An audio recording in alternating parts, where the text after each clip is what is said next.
Everyone, welcome to your Friday Museum Moment, brought to you by Jewish Museum Milwaukee. My name, as always, is Ellie Gettinger. I am the Education Director at Jewish Museum Milwaukee, and I am delighted to bring you a little taste of Jewish Museum Milwaukee from afar, in this case, from the basement of my house. Today we are going to be exploring the second part of our All Harry Week. And this week, we're talking about a different sort of Harry. Last time we talked about Harry Houdini. Today, we are talking about Harry Soref.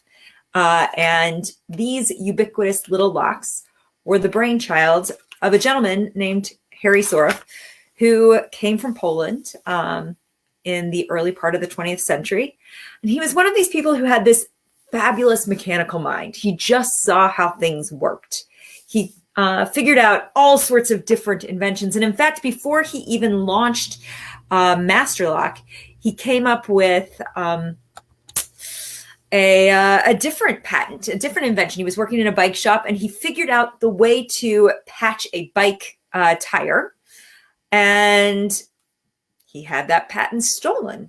So Harry Soref has figured out that, he has these ideas. He's seen this new technical and innovation that's coming. Bikes were at the forefront of technology, and he has to figure out how to jump on that train. So he sees how bank vaults are constructed and looks at that layer upon layer of metal. Similarly, in the port of Milwaukee, there are all sorts of steamships being built. And also, they have that same sort of functionality where they have huge numbers of a lot of metal that is being constructed to make it more secure so that if one level is breached, another level is secure. Of course, we've all seen that from Titanic and what happens when it doesn't go right.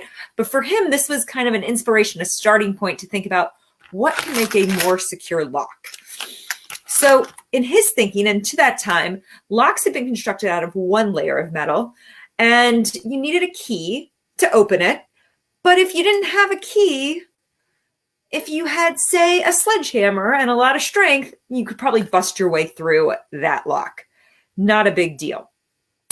Soref thinks, you know what? If we had this layer upon layer of metal thing, like if we laminated it, similar to our bank vaults and boats, that maybe this would be a stronger lock. So he puts that to the test and he creates the first master lock.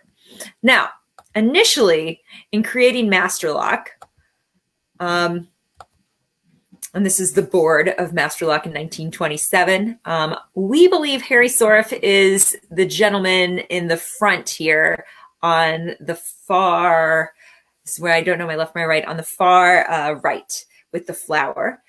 And so in this picture, you can see it's already become a company. Before it gets to this point, this becoming a company, there are a lot of challenges. He goes and he shops this new lock at all of these different manufacturers throughout Milwaukee.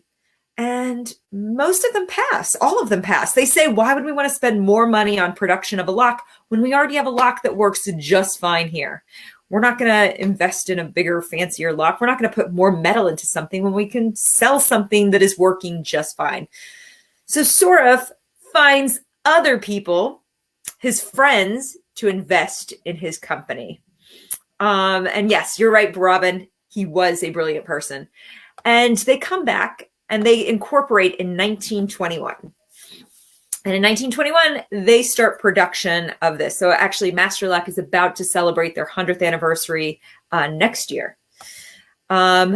And one of the things that really put them on the map, and this is a shipment that was sent to New York, and you can see on the side of this train, it says 600,000 padlocks.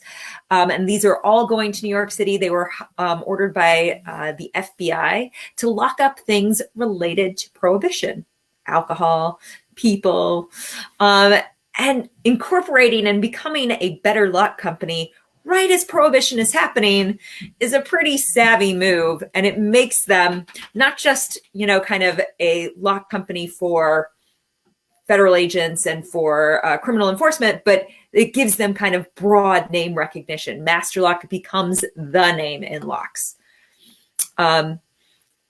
Soref, throughout his career, continues to innovate. He continues to think about new and different things. How do you do better things with locks? How can you continue to make locks better? This one is called the Secret Service padlock, and you can see it has all sorts of different ways of connecting. There's a laminated steel case. There are all of these different things. It's only $1. We should all go for it. And he's always looking for new ideas. It's my understanding that Harry Soref is someone who worked in a place where his ideas were taken. He was always looking for where the next great idea would come from. So supposedly he would go and talk to everyone in the company, from the janitor to the production line assistant, to say, hey, have you thought about anything great and new in locks? And come up with, and it was supposedly actually a really great place to work. There was a great story I love about Soref. In the 1950s, a person had escaped from a prison in upstate Washington.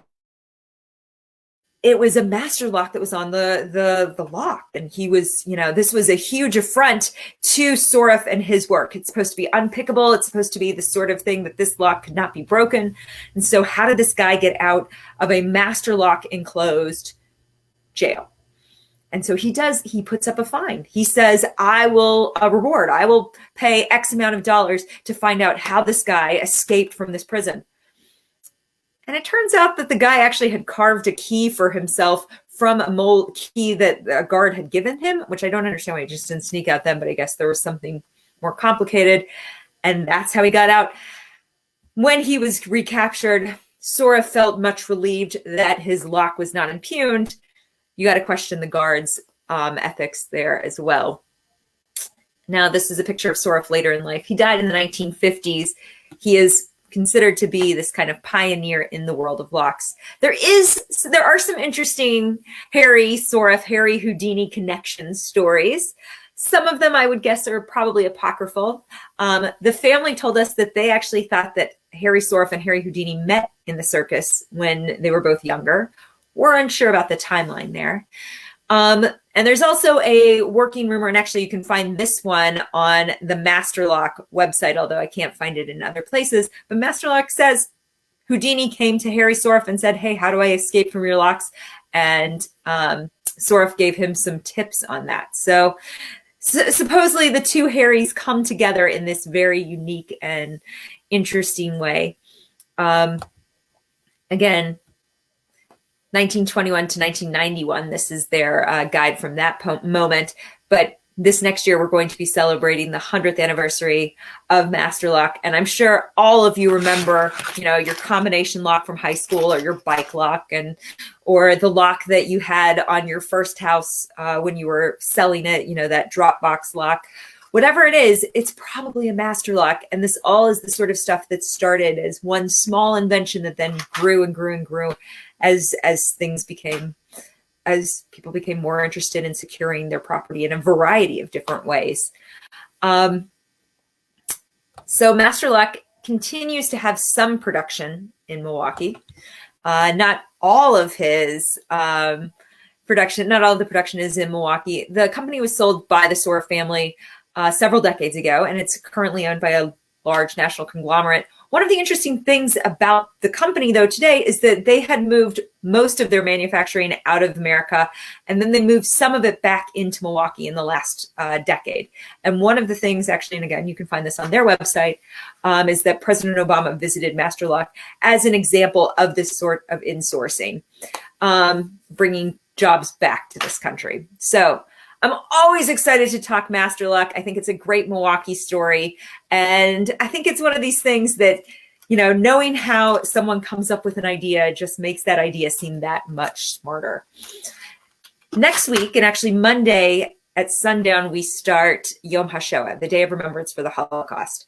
So we'll be doing 3 parts around Holocaust remembrance next week with our museum moments. The first will be exploring, I believe, our Holocaust monument at the Milwaukee Jewish Federation and the Jewish Museum. We'll also be hearing a story from Eva Zaret's family, and we have one more great museum moment for you guys on tap. Next week, we'll see you at 2 o'clock Tuesday, Thursday, Friday. By the time the coronavirus quarantine is over, I will know exactly what days I'm doing this. So Tuesday, Thursday, Friday, 2:00. We hope that you can join us again. And if you've loved this, if you like us, please consider making a donation to Jewish Museum Milwaukee. We really appreciate your support.